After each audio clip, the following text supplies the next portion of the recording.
Our outfits do matter when we're on vacations to get that picture perfect shot. How do we effectively pack for a trip, whether it's a weekend or even a month or two away? Make sure to watch today's video because I'm going to give you 8 of my top tips on how to pack for any trip. Welcome on in, everybody. Welcome to my channel if you're new, and welcome back for those of you who are already subscribers. I've disappeared for a couple months because I have a lot of things going on in the works, cool projects and fun things for you guys.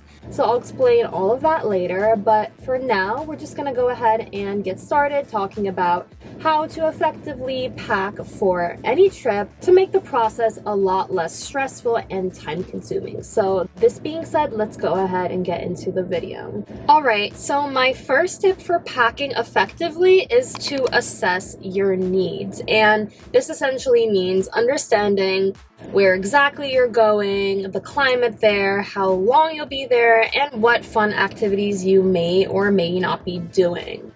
So I think it's very important to, number one, after you assess, for example, you're going to a tropical island, it's going to be hot, you're going to be in the sun a lot, maybe hiking, assessing what type of clothing items you might be bringing, a lot of swimsuits, tank tops, sandals, not so many sweaters and heavy coats, and just put all of that into a nice packing list. And once you have your packing list, you're gonna have a really great blueprint to be able to start curating pieces and deciding what you want to pack in your suitcase.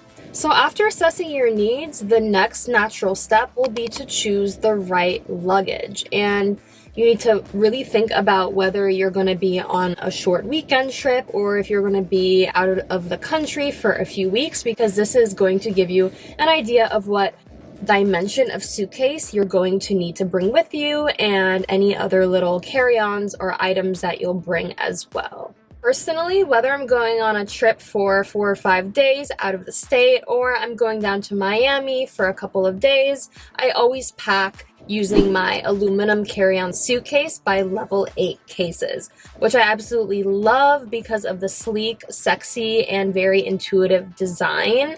And not to mention all of the other details that makes it one of the best suitcases I've ever tried in my life. Their mesh pocket interior dividers make it super easy for organization, being able to separate clothing on one side and toiletries and other things on another side. In addition, the ultra quiet 360-degree durable spinner wheels are great for effortless movement throughout the airport or wherever you go. When you roll the suitcase, it really feels like you're walking on a cloud. And lastly, but most importantly, security is very important for Level 8, so they have included dual zipperless TSA-approved locks to keep your belongings safe during your journeys. So if you're looking to upgrade your luggage, go ahead and check out Level 8 Cases. I'll go ahead and leave a link down below in the description. So once you've chosen the right type of luggage for your trip, the next important thing is to make sure you master the art of packing light. And I know it's one of the hardest things that us ladies face when packing for a trip because we get so excited, we want to pack all our best heels and clothes and purses and makeup and products, but realistically, there's only space for so many things.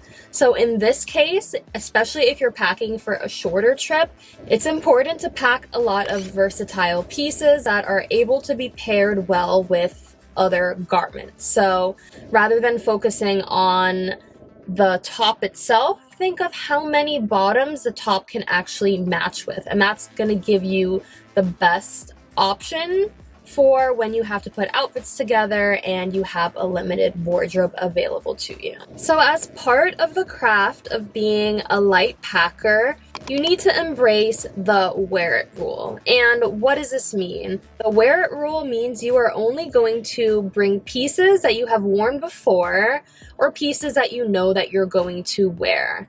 A lot of us, when it comes to a trip, we get excited, we buy a bunch of new clothing, and we might not try it on or try to style it with pieces that we already have. And what happens is we bring it on the trip and we don't wear it because it's not quite right with the fit or with the color or with any other little details. And then we have nothing to wear on the trip, so we have to buy new clothes.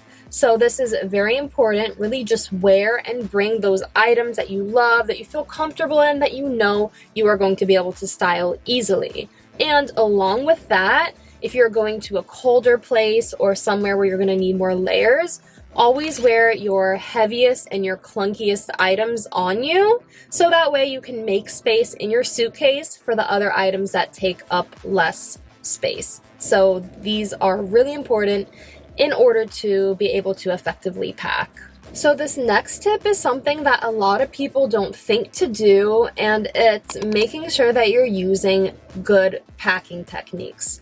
A lot of the time we want to throw things in and stuff the suitcase closed, but this doesn't make for optimal use of space. So instead of folding, I recommend rolling your clothing items, and in addition to saving space, this also prevents your tops and bottoms and dresses from getting wrinkly. And then number 2, you can use packing cubes, which when I saw that level 8 sent me a bunch of cubes with the suitcase, I was so excited because they made it really easy to organize each category of things that I was packing and really just be able to intuitively fit them in the suitcase without them getting scrambled and mixing up together. So now that you're at the point that you've packed everything that you need, it's likely that you have a few items that are not fitting that you still want to bring. So this brings us to tip number 6, which is to consider alternatives. Rather than overpacking or packing things that you don't really need, when you get to your destination, you can always inquire, see if they have any options for laundry services, if there's any laundromats close by, especially if you're going on a longer trip.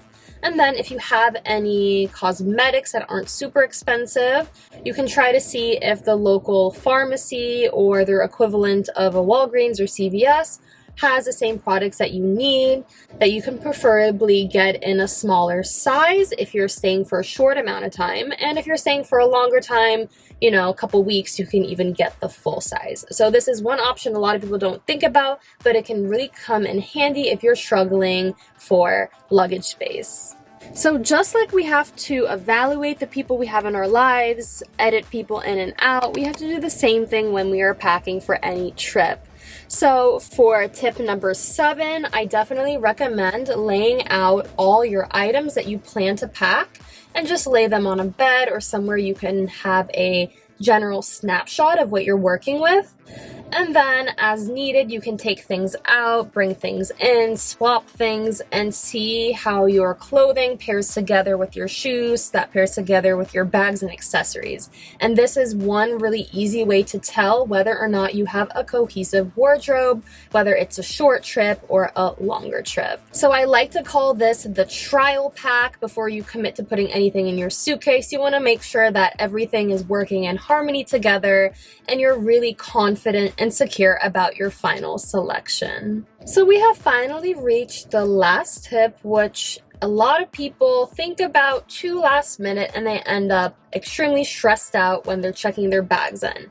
And this is to make sure you look at the weight requirement and the size dimension requirement for your specific airlines. A lot of the time we overpack, our bags become extremely heavy, and when they tell us your bag is like a pound or 2 pounds overweight, we find ourselves on our hands and knees, exposing our underwear and our most personal items to strangers around us, shuffling things around to try to, really reach that weight limit. Because otherwise, you're gonna end up paying $100 extra for another bag or paying $50 for an overweight bag, and it's just inconvenient and it's not a great start to any vacation or trip. So I definitely recommend checking on the website, whatever airlines you're using, and make sure you're following all their guidelines for luggage and bags.